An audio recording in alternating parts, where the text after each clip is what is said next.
And gentlemen, hello and welcome back again. We're taking a look here at game number 2, Spartak facing off against Gambit Esports. I'm Lyrical, joined as well by the main man himself, Mr. Steven Aosin. Is it Chang? Am I terrible? Is that awful? That's your last name? That is correct. Oh, I did it. How you doing? Now everyone knows my name. I'm gonna get like people outside my house and everything. Yeah, man, it's that Equifax stuff. We know your name, so we're going to be able to steal your social and everything else, too. I'm done for. Did you see that? We don't need to talk about it, but that was some shizzle-whizzle that is not great. Anyways, but Spartak versus Gambit. Last game, it felt like we were kind of on a seesaw going back and forth between these two teams. Both of them sort of struggling to get any sustained good things going, and it kind of felt as if it was, at the end of the day, Spartak that just sort of had enough at the end to make it work, and Sven kind of carried him. Yeah, definitely. And, well, for the first time, Earthshaker has been separated from Ancient Apparition. Gambit Esports not going to be picking up ES with the AA this time around. It's going to be Venomancer with the ES instead. 10 seconds remaining. Well, it really depends on how the Night Stalker is going to play this, but even without a Scepter, you know, the darkness itself makes life so difficult for an Earthshaker. You just never know when the best time to go in is. Yeah, it's tough, and also, like, I think that Veno, it's kind of okay because you can just like die and pop your ulti, and it's sort of like, yeah, it's a Veno, whatever. But with Earthshaker, certainly you need to be able to find that opening, and Night Stalker shutting down vision. Do you think then you try and go for a hero? We saw Lycan as an answer to this in one of our other series. Do you remember when they ended up doing that? Yeah, I remember that, but it's hard to say whether or not they're actually going to go for something like that. Especially when, you know, you're only coming into the second phase of picks. It might be a little too early to go for it, and you never know. Spartak might even take it away from them or pick it up themselves, so we'll have to see how they decide to go against it. 10 seconds remaining. Yeah, for sure. I think we watched, well, it was Navi versus Empire yesterday. I watched where they had the FN Lycan versus the Dendi Invoker, and that was one way you could shut down the Lycan. Dendi's Invoker just Cyclone, EMP, and then Deafening Blast. The Lycan just had no way of fighting, and he wasn't even able to pick up a BKB either. It really made me want to go out and play some Quaswex Invoker again, because it's just like... it's such sort of a pain in the butt to deal with. You just run around, you Cyclone, EMP them, and even if you're not finding kills, you're like forcing them to go back to base. You're forcing them to regen up. It slows down the game pace so much. I really like that. And then obviously you can go like, you know, the Urn and then eventually into like Orchid type of build, trying to find solo kills with a lot of those spells as well. But I don't know. Do you think that we might start seeing more Quaswex? Probably not. That's my honest opinion. Probably not. All right, it's one of the super rare occasions. Make sure you don't jump too far ahead though when you're trying to learn how to play Invoker. Quaswex is pretty advanced for you. I think you should start with like just one orb. You know, so it's only one spell. I appreciate that. Just like EEE, and then that's all. Sunstrike. Yeah, that's it. Just Sunstrike. But no. But if you had to go for a more effective one spell Invoker, you should definitely go Quas. Then you just pick up an Urn and you earn people and cold snap them, and that's it. That's what I'm saying, man. Quas Invoker. You can't stop it. Quas Invoker, yeah. I did so much regen. You're so tanky. You know, I used to actually play a decent amount of Invoker, and it's always a lot of fun because at my MMR, I don't know if it feels like this at all at your MMR. It feels as if I'm playing against myself more than I'm playing against the enemy team. And with all of these like big, you know, micro-intensive heroes, a Meepo, what have you, that like if you can play the hero right, you're just gonna win the game. Because it has that much potential at lower MMRs. It's obviously very different in the pro game. There's ways to play around it, and I don't know, maybe Puck's one of those types of heroes as well here. We're taking it now, maybe in the off-lane position. Do you like that segue, by the way? Yeah, it was pretty good. Thank you. I think, once again, too hard to say where this puck is actually going to go. You never know if it's a support Night Stalker who's going to sit mid with the puck, or it's going to be, you know, the off-lane puck with potentially the Night Stalker. Who knows where they're going to go. I think people can get very creative with their laning phases nowadays. Yeah. Yoku feels like he would be a puck player in the off lane. Like taking that Mirana last time, it feels like it fits within the way that he wants to play. Ooh, Gambit coming out with the Enchantress. I believe this is a Bignum hero. I think this is actually a little bit weird now because it's Spirit Breaker Enchantress. Do they play this off lane instead? No, it's because Earthshaker. This is a weird draft. Core Earthshaker. It is a little strange, but well, we'll have to see if this guy is the same as Roger. I think, you know, if you're someone like Roger who can play a hero at that level, I think it warrants a pick, but I'm not actually sure who plays Enchantress on this team. I feel like also they're going to need some type of huge carry at the end here. Like AM maybe. I was going to say Morphlane, but against Ancient Apparition and Puck, that sounds awful. Like even AM isn't great against all these silences. What else is there that would be like really good? Or I guess the other option is you just try and go like barrel down lanes and constantly fight and take towers. Yeah, I don't think you really need an ultra late carry. You definitely want something, you know, mid game oriented at least. Yeah. But the rest of the team is able to dish out damage, so you don't need an ultra hard carry for that. Okay. Last pick now, coming in from...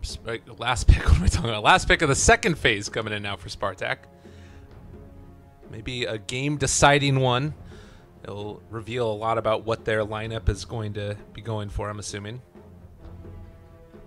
I think they want something that can actually follow up the Night Stalker or Puck Night Stalker or Puck catch. Because right now they have a Night Stalker who can find kills. They have a Puck who can potentially do that as well, and then you have the AA follow-up, but I don't think that's going to be enough. I think they should probably find one more hero who can do that. Maybe somebody to help deal with the Enchantress also. Like some type of more magical bursty type of thing. Yeah, I was thinking of Zeus as a mid laner, and they put Puck in the off lane. Because that way it makes your global presence like much stronger, and it's not like your disable is terrible. I'm gonna go with the Ursa. Yeah, they can still go back for that Zeus if they wanted to, or maybe take like a Darkseer. Wouldn't be terrible either. That's a way to... I think the Ursa pickup is also really good because it's a hero that does a ton of damage. You know, you can always follow around these setups once you have that Blink Dagger, and you don't really need to farm all the time, so you just farm heroes instead. It's pretty good against Enchantress as well, right? Like overpower. Yeah, that is true as well. Okay. So an Ursa warrior. The big bad bear is getting ready to run in there and eat up Roshan in a little while. With the last couple of bans, they have a decision. Do we want to ban a mid laner? Do we want to ban an off laner? What are we more afraid of? Zeus, what else could there be? Like, it's really hard to think of a hero right now. Yeah. I feel like a lot of things work. It's just they definitely just want to play aggressively is what they're looking for. And I think Spartak should probably ban out the Troll Warlord. I think Troll is one of the better picks here for Gambit Esports. I mean, what is it that they really need? Like, not necessarily the specific hero, but what box does the hero need to check? More physical damage. It's probably one. Team pick. So that's a TA fulfills that one. Okay. Dire team pick.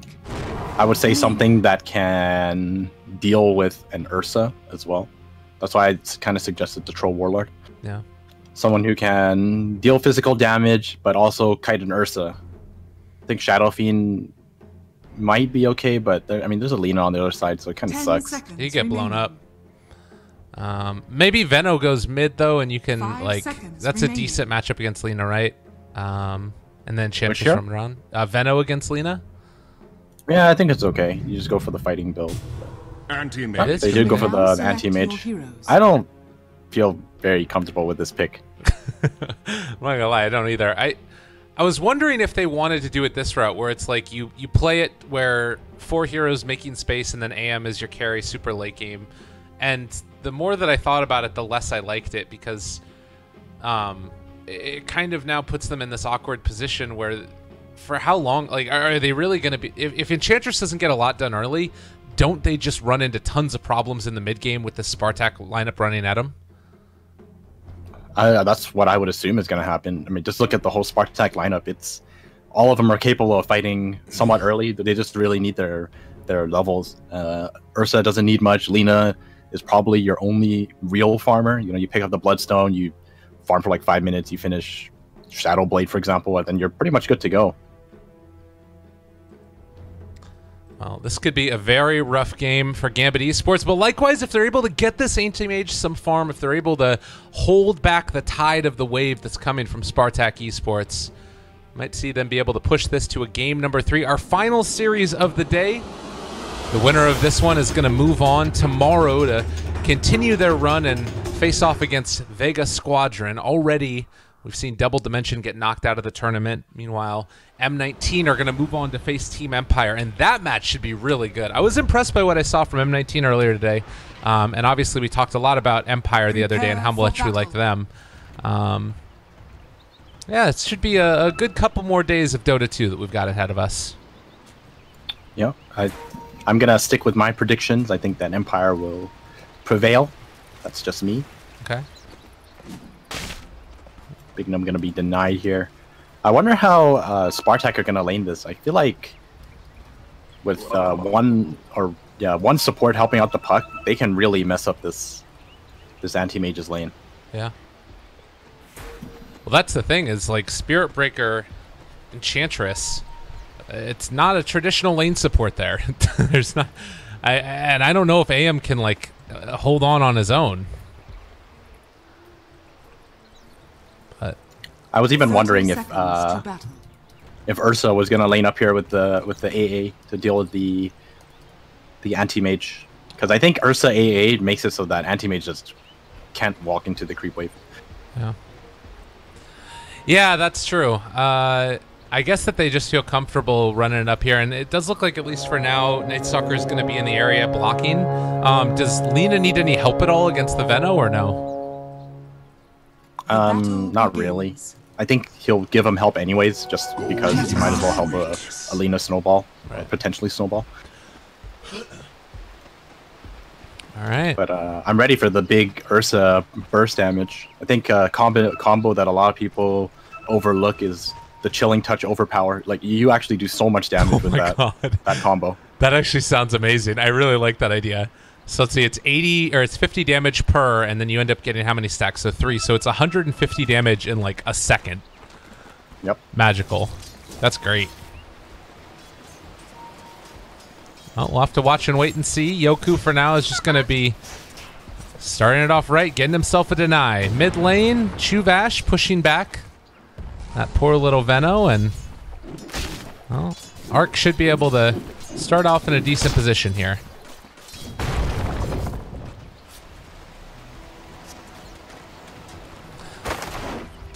They got a good amount of damage on the puck, though.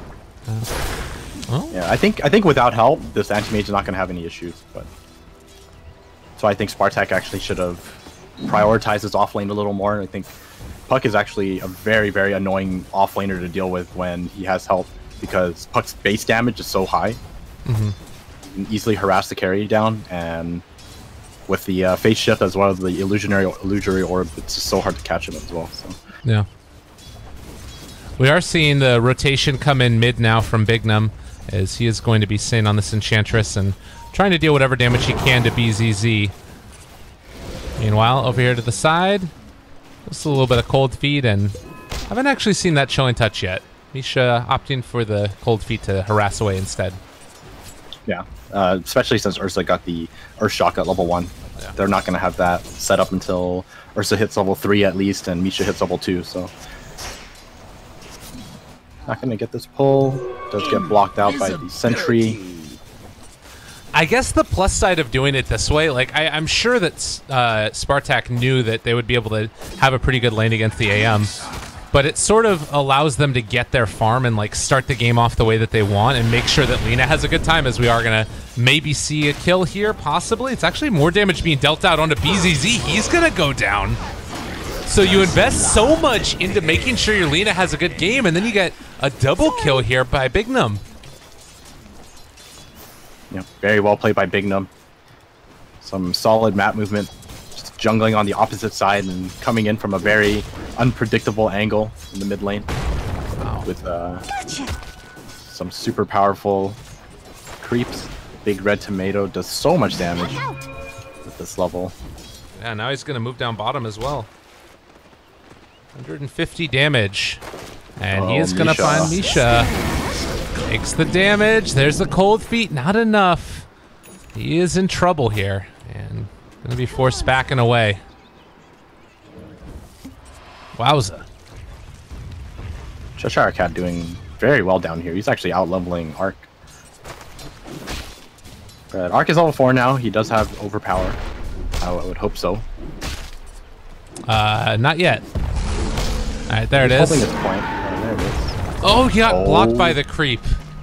He's going for it. Oh, no. Oh, no. It might work. What? It's okay. You can salve under tower, guys. It's all good. That was something special. Okay, that's fine. I'm sure everything is fine. Meanwhile, they've got themselves a couple of boulders to toss around. BZZ should realize that this is coming his way, and he is just going to end up being caught out here and, well, denied. But I feel like everyone is so used to playing against Venno now. Like, people have gone very good at denying their teammates. I know, it's not even hype anymore. It's just, like, expected. Still, well done by Chuvash. Yeah. Get that denying. Meanwhile, he will go over and steal away the runes as well. What you love to see. But yeah, Bignum is doing a really good job on this Enchantress. He's being super annoying and keeping up with levels and helping out his mid lane a lot. You know, Venomancer is doing very well now, actually ahead of the Lina. This is a very full courier that he's got brought out to him as well. Take a look at this thing. Bignum. See what's actually his and what isn't. Yeah, it's just a boot. It's a pair of boots and clarity. Charge in coming from mid.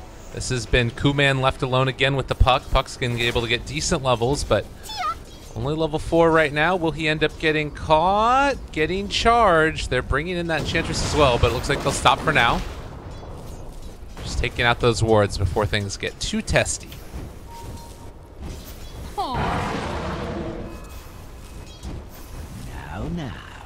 Pretty much, it looks like pretty much any offlaner now is just gonna pick up the Orb of Venom to harass the safe lane carry.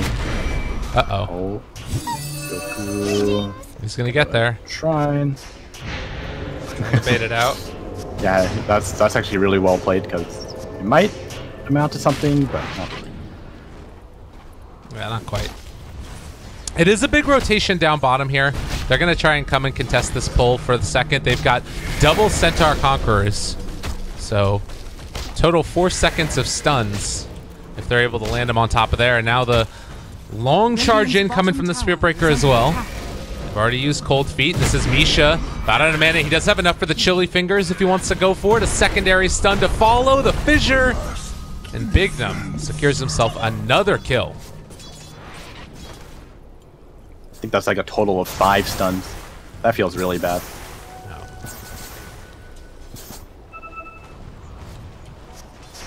Well, in the meantime, Chuvash is up here again.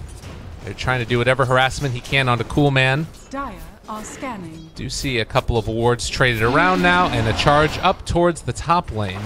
This is onto the Puck, but they will spot him moving in, so they might be able to set up a kill here. Chuvash is heading by, able to find that void, breaks it. Instead, they're just going to make sure Puck gets out okay. A little small thing with that play, by the way, Chuvash actually waits for a longer duration before he does the void so that he makes it look like he's doing it off of reaction rather than having vision so that they don't know about this ward near the Ancient. What a hunk. That's a good decision right there, yeah. Uh-oh. Yoku is dead. As we also see Bignum take down Misha down here in the bottom lane and is going to be hit by the pull feet proc. Now chasing is going to be Chuvash. It doesn't look like he'll be able to have enough movement speed to catch up to that Enchantress though. So Ward's placed down, and already off to a pretty good start here. Bignum just denied the Centaur after Arc chased it for like 30 seconds. Nice. Adding insult to injury. So 50 CS right now for the anti-mage. He's top of the net worth. Puck so far has kind of had a bit of a rough lane for himself, but almost level 6, so they can make rotations happen in a little while. But also Earthshaker, Cheshire Cat, has been able to get himself up to a soul ring and is now getting a decent amount of farm. Yeah, working towards the Tranquil Boots soul ring combo and then saving up toward the Blink Dagger. I think like Spartak really should have prioritized this offlane a little more. I think you just like focus on keeping up vision to see where Enchantress moves, and then you pressure the anti-mage instead of, you know, making absolutely sure that your mid lane is able to lane against the Venomancer. Yeah. Well, and even then, like it didn't end up making a difference because they ended up losing 2 heroes there when they sent them all mid. Oh yeah, that's true too, huh? That was very unfortunate. It's because it's so hard to deal with the Enchantress. Oh, they thought about it. He's still thinking about it. Mana Void got pump faked, but they were able to phase shift away before it ended up hitting. 1 to 5. Chuvash going to soak up experience now. He is going to be charged instead. He doesn't have the biggest mana pool in the world, but it looks like it will be enough to find the kill. I don't even need to use the Mana Void. Ooh, that's like the last thing you want. Oh. Defeat anti-mage some kills. Yeah, he is getting off to a really good start here. That being said, Lina, we've seen this hero time and again be able to pick off those important heroes as the game goes on, and it's going to be building towards a Yule Scepter early, so less farming oriented and more making stuff happen. Yeah, I like this choice. Kind of how the lineup is built. Yeah. Denied. Almost level 10, gonna pick up the cast range, but he's quite far away from this this Yules, and I think without the Yules, it's still quite difficult to actually set up. Because the rest of the team doesn't really have the greatest of disables. You just have a Puck, but the Puck is your offlaner, so not going to be an easy time. And well, Venomancer gonna be farming away. Yeah, has 4 points up in wards as well, so they can start pushing the lane if they need to. It was an Invis rune picked up by Cheshire Cat. I don't think that one was spotted underneath the ward, but it looks like he is going to be heading off here to the south to see if he can possibly find an opening. I mean, if he could kill off Arc right here with this Echo Slam, that would be such a big win for them, and looks like he wants to get in position to do it. He doesn't have backup, but now it's just going to be a fissure. He didn't have enough time. The Invis was running out. All right, here we go. Maybe an opening. They don't have darkness. It's still a minute until night. Radiant's middle tower is under Sun. Oh, he still got it. Okay, Silence is going to follow this up. Laguna Blade, it's not quite enough, though, and well, Radiant structures that's just are going to be cool, fortified. man, running away. Radiant's middle tower is under attack. To be honest, I'm kind of surprised they went for that. He's got a fair amount of life, and he was jungling with strength treads as well, so he's got 1,000 life. There's definitely not going to be that much damage coming out of them, especially since Lina, only having level 10, doesn't have many stacks or many points in the Fiery Soul, so he doesn't right click for that much. Yeah. Up top, or Yoku. Yeah. Nice phase shift. Nice Just run. kidding. Nope. For my time. He's gone. That might have even been worse, because if he let Always Want to Fly just ulti him, at least the Spiritbreaker gets the kill. Now it ends up being a kill for the anti-mage. Yeah. Radiant's Obviously, bottom you don't tower plan is for under something like attack. that, right? You want to do whatever you can to live. No, definitely. And well, meanwhile, Denied. the game is continuing to go further and further into the favor of Gambit. 4,000 net worth lead, right around 3,000 experience or so. Oh, bottom lane. They gotta be able to get Blink onto him. Dagger. Okay. He's waiting for double overpower. Otherwise, he won't have enough damage. All right. They Oh, do no, also they're waiting have for the his own. AA ulti, actually. Is under attack. Okay. Jump forward, hit him, and gone. Well done. Meanwhile, mid lane, BZZ hitting the tower, Prize. trying to get whatever damage she can. So a little bit of a turnaround here. Things getting slightly better. Enchantress got the Midas recipe at least. This Ursa is going to be vital to their upcoming, 5-10 minutes. They need this Ursa to help them out now. Yeah. Which is perfect. I wouldn't say like, super perfect timing, but it's a good timing because Lina is about to finish the Yule Scepter as well, and once she has the Yule Scepter, then both of the cores there are ready to basically set up and fight. Oh, here we go. Oh, Ice Blast! Very nice. He is taking some damage. He accidentally changed treads. This might kill him. Let's see. Yes, it is. Oh, man, that was the last tick as well.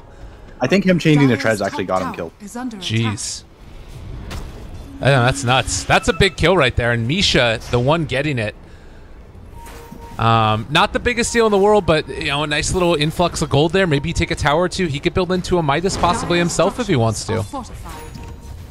No, there's no way. Oh, okay. Fair enough. I've seen how he's been playing. There's absolutely no way he is going to be buying a Midas. He's way too selfless. All right, fair enough. He's gonna get like Wand and Tranquils at best, and then he's just gonna keep buying support items. Well, things have definitely started to turn around in the last couple of minutes, and what was a 4,000 net worth lead is down to about less than 1,000, 2,000 experience. If they start getting into Roshan and taking that, suddenly this could look really bad for Gambit. Definitely. I think they're gonna smoke. Wait, where's his? What? He didn't take his Morbid Mask. Radiant's bottom tower is under attack. Morbid Mask. That ain't good. All right, phase shift, getting away. Ice Blast, cool man, gone again. Always want to fly. Going to drop, and just like that, turning it back around. Light Strike Array going to connect. They've got themselves a Cheshire Cat. Nowhere left to go. This is going to be not the Blink Dagger reveal they wanted. Oh boy. Dire's top tower is And this is why Anti-Mage is structures not the greatest pick when you're up against an Ursa. Ursa, one of the best heroes to deal with an Anti-Mage, doesn't care about your magic resistance, will swipe you 5-6 times in a matter of seconds, and you're just dead. And this continues to happen until you have like 3 or 4 items as Anti-Mage. Yeah. And they've been doing a really good job of, like, this is all, again, set up by these great wards that were placed down. And they've got one over here as well. They kind of have vision all over this jungle, so even if they don't see the AM, they know that he's off the other side. And always want to fly. Another one. They got him. I mean, Great combo. I talked about Ark needing to step up for his team now because this is his time to shine, and he's definitely doing that. Yeah. What, 3 minutes, and he's been a part of like 5 kills. Yeah. It's been quite the turnaround. And now moving in towards Roshan as well. Nobody really there on the side of Gambit to scout out that this is happening. I don't know if they would be able to stop it anyways. I sort of feel like they might be able to with 3 points in Aftershock and Echo Slam available with the blink on Cheshire Cat. But they're not going to be able to get there in time now.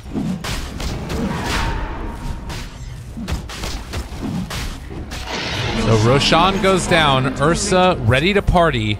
And the tier 1 tower soon to fall as well, I believe. Cheshire Cat wants to go for the deny on the tower, but it's probably a bit too much to ask for him right now.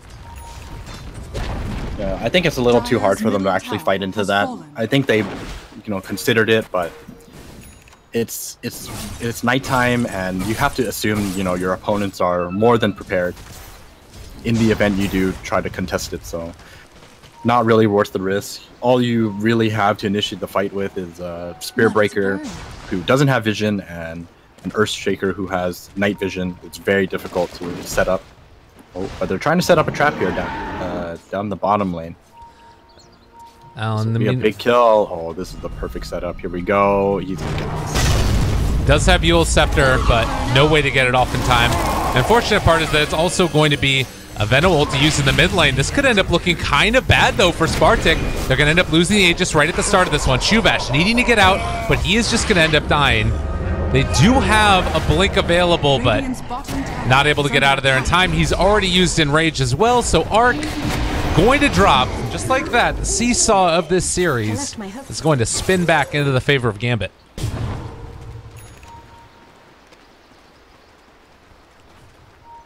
Well, that was a quick swing. Yeah. It looked like Spartak were in such a great position. And then, well, the game's kind of equal again. That was an incredibly good exchange for Gambit.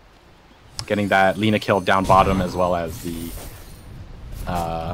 Ursa and Night Stalker in the mid lane. So these games often feel like it's Anti-Mage versus the world. Is that the case in this one? Like, what's the goal for each of these other Gambit members? Because, like, Anti-Mage is farming. What are they trying to do? They're basically trying to make it so that he doesn't have to deal with Ursa. That's all they really have to do. I think Anti-Mage can deal with everyone else once he gets up his items. Oh, a blast. Yeah. So they just need him to basically deal with everyone else, but everyone else, the Earthshaker, the Enchantress, Venomancer, Spear Breaker, everyone is very good against dealing when it comes to dealing with the Ursa. So as long as they handle that for him, he should be able to carry the game for them. Okay. And in the meantime, it's Veno trying to farm up into this next item. Going for the Heaven's Halberd. Obviously a great pickup against both the Lina and the Ursa, to be honest. That's something to watch out for as well. Yes. Spartak definitely need to keep up the pressure, though. Taking this tier 1 bottom would help them greatly because their movement is somewhat limited by having this tower up still, so looks like they're going to be grouping up right now to ensure this tower is theirs. Yeah, and as soon as that happens, I'm sure we're going to see Cool Man show in lane and then go for farming out around the rest of the place. Because right now they don't have great vision. They see the Ursa down bottom, and now they scan and see that the Night Stalker is there. And that scan hitting actually makes the Anti-Mage back up. He was afraid that they were going to be able to come in towards him. Yeah, they don't feel comfortable right now. They don't know where anyone is. But like you said, once they see the Ursa down here, maybe they'll feel a little safer. But Yoku not showing himself either. Everyone is just hiding right now, but both sides just playing very scared. Yeah. I think they realize the charge is coming, but I don't think this charge will connect. They did just he walked through the ward as well, which is up here on the high ground, so realizing that one was broken off. And more space for Anti-Mage to farm as the smoke play is going to start from Gambit. They want to head down bottom. There's no Lina here, and it's not easy for her to catch up with the rest of her team. She might be heading over this direction now. Does walk within range of this Observer Ward. The Echo Slam right on top of that Ursa. Gone again in an instant. And this is the problem. You give away a couple kills like that, and just can't allow it to happen.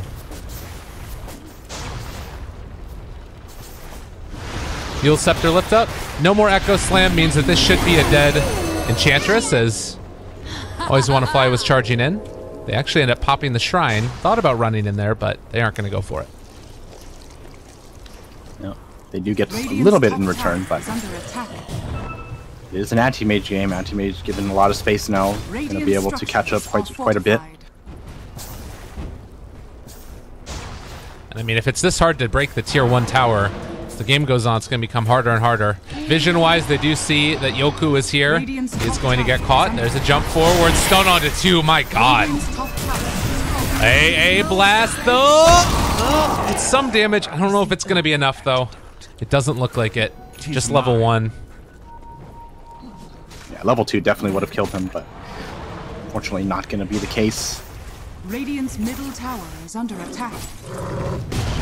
Ursa is still very threatening to the Anti-Mage. Anti-Mage only taking like 2 swipes, and he lost close to half his health. So I think once the Ursa gets the Basher, he can solo the Anti-Mage, but they need vision for that to happen. And gold and sweet. They don't really have that right now. Do they have any smokes? Doesn't look like it. Lina is going to finish the Bloodstone now, though.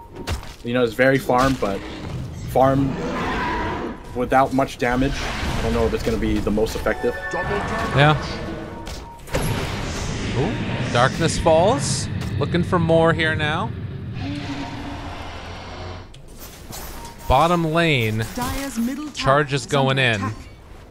Yeah, I think he realized he was getting chased, so he's just running away right now to safety. That's a scary one. Yoku's trying to find him, but already up the hill. Uh-oh. Gonna run into each other. Big Gnome in a lot of trouble now. Up here in the top lane as well, though, it's going to be the Ursa going down. They find that kill. So Ursa down for the Enchantress, really not worth it. But there might be more. Oh, boy. All right, that's one. Master in a lot of trouble. Nice Coil coil. onto two. Silence comes out. The disarm is there. They are going to be able to hit onto one, but this looks like it's going to end up being a complete and total catastrophe here. Can they end up finding him? Not quite. Always want to fly again. Going to be able to make his escape. Yeah, unfortunate for BZZ. He had the right idea, but I think he could have been a little more patient with his duels. He was about 3 seconds off of his light strike array, so when he landed, wasn't going to be able to stun immediately. Nicely played by Always on the Fly. Not giving up the death easily. Tower is under attack. Charges away and manages to live. Well, Ag Scepter is going to be the pickup for Animage. Looks like that's what he wants to go for. So being able to deal with any of those silences or stuns that come out his way. Also the Yule Scepter, one of the big things that can cause issues.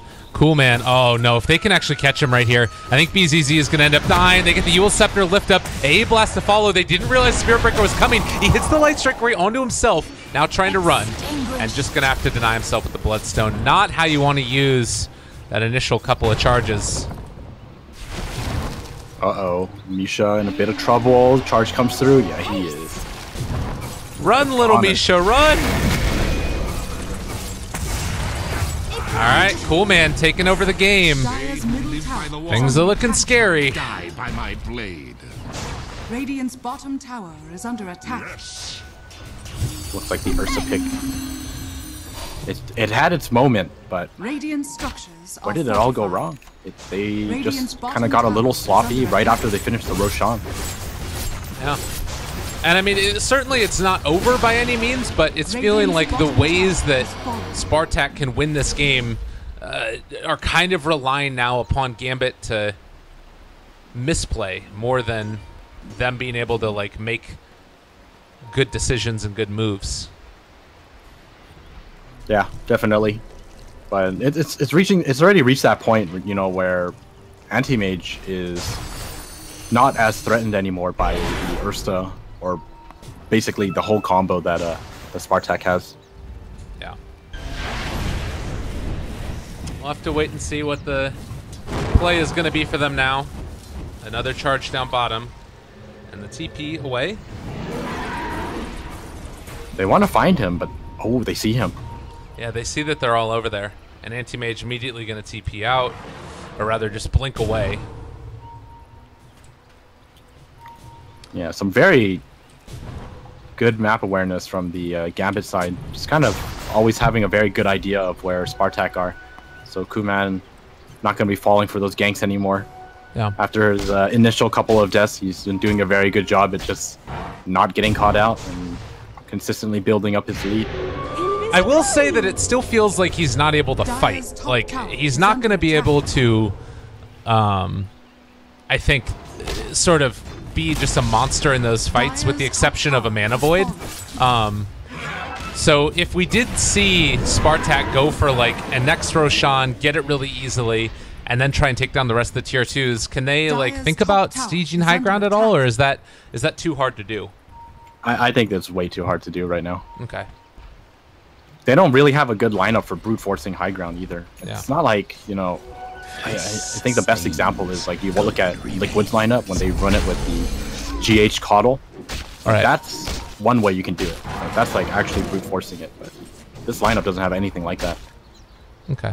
There's no sustain. You just basically hope you kill everyone underneath the tower, which sounds extremely unlikely. I think they're getting ready for smoke. Yeah, Gambit, smoke up. Tier 2, gonna be running into them. They know that Roshan is up right now, and I think Spartak playing a little too scared now. Yeah, well, they're going to be pretty scared after losing the puck like that. Puck does have buyback. It is a possibility here. They realize that Ursa is up here as well. Placing down a ward up on the high ground, and if this Roshan goes their way, this is going to go from bad to worse. Oh man, AA Blast going to go in. How many times have we seen Roshan been the place where what we thought was a sure win gets taken away from him? Jump forward, able to find one. Yule Scepter lift up, able to connect now. That's going to be the almost dead Spirit Breaker. He does end up going down there, but now Chuvash also in trouble. He's going to get caught out and killed. Coolman jumps back inside the pit. Puck will be back up in 5 seconds if they can manage to hold it for that long, but now with these wards down around the outside edge, Arc just going to jump inside, disarmed immediately, and with that ulti going, there's not a whole heck of a lot left. He needs to get Roshan. He ends up getting it, actually getting the last hit and the Aegis. And now Yule Scepter lifting her up. That's going to be a jump forward. Arc trying to take down another hero. Puck, Yule Scepter lift up as well, but with the disarm, with the stun, the best that you can say is that they did not get the Aegis on the Dire, showing the strength, though, of this Gambit esports team. Yeah, Anti-Mage still ends up with the cheese, and, well, Radiant, they tried it, but it's not going to be the same as last game. Gambit have messed up this Roshan fight twice, not the third time. All right. 19,000 net worth on Coolman. Gambit. Tournament life on the line right here. They need to win this one to be able to move on. If they lose, they're out. And it looks like off the back of a Coolman AM, they're well on their way to making it happen. Oh no. Yoku's gone. I think, maybe? I think he'll make it. Alright. Coolman. Wait. Oh no! That's not what you want to see at all. Yet. It's over. He's up on the high ground, and this is not the best. Wait. Just kidding. The poison. Yeah, the poison will get him. If it wasn't for the poison tick, he might have had them running around for a little longer. This is one of those games where you can just tell it's like super over. This is going to be quite hard for them to do anything. It's probably going to be a bit of a slow death, but I would be shocked at this point if Spartak were able to pull it out.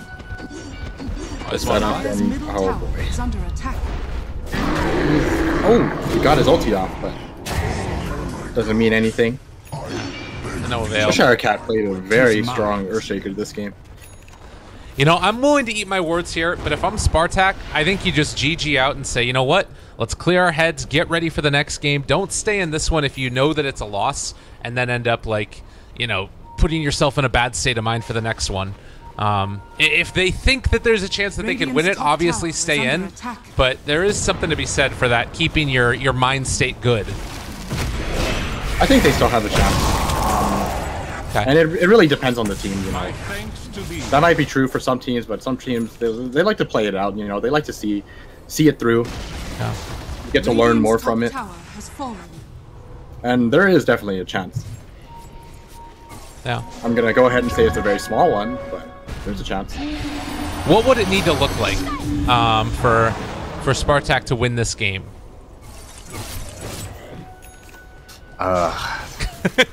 Yeah, I mean, you said there's a chance, right? Well, they have to kill Anti-Mage. That's basically what it comes down to. Can you kill the Anti-Mage, though? I don't know. Well, they need to not have the Ursa die. Yeah. I think he's dead. Got the Enrage off. Run away, Fuzzy Wuzzy. A Blast. Not really doing much there. AA Blast was used, so I think this is most definitely going to be a high ground siege now. Oh, they're going for it. They're going in. Buyback. All right, buyback on this might be it. Yule Scepter, can they do it? Light Strike Array, Laguna Blade, he goes down. No buyback on AM. Always want to fly now. In some trouble. He's going to end up dying here as well, it looks like. And now Bignum, if they can clear this one up as well, could go from bad to worse to terrible. Gambit Esports, in their attempt to siege high ground, get destroyed. And it was all off the bat of that cold feet proc by Misha. All right. Yes. Really overstepping their boundaries with that dive, you know, not respecting the fact that Ursa could have buyback, which he did. So a very timely buyback. Manages to pick him up 3 very big kills, especially considering that the anti-mage going down with them. Still has cheats, but this is one of those games too where it's like, all right, you end up giving away a couple kills, you get a lot of gold back in return. I would be really surprised if something like that happened again. It felt like maybe he ended up going in and he thought his Aghanims was going to be back off of cooldown by the time Cold Feet was cast on him. But that a little mistake right there, and Spartak capitalized instantly. I wonder if we should be getting BKB. I feel like BKB would be a much safer choice and actually allow him to fight safely.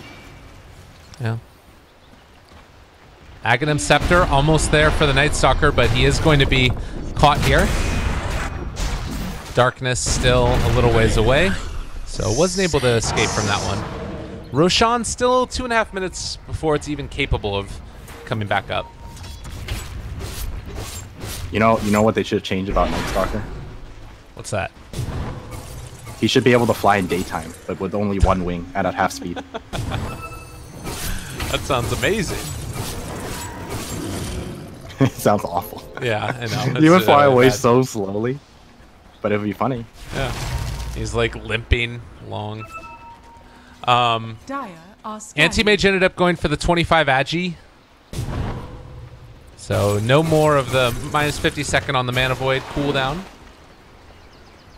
There's a smoke up now between 4 heroes. Anti-Mage is not with them. And he does not have Boots of Travel either. Looks like Gambit just waiting for an opening here. Oh, you know what? I think... Okay, no, they placed the ward. I thought that was a Radiant ward.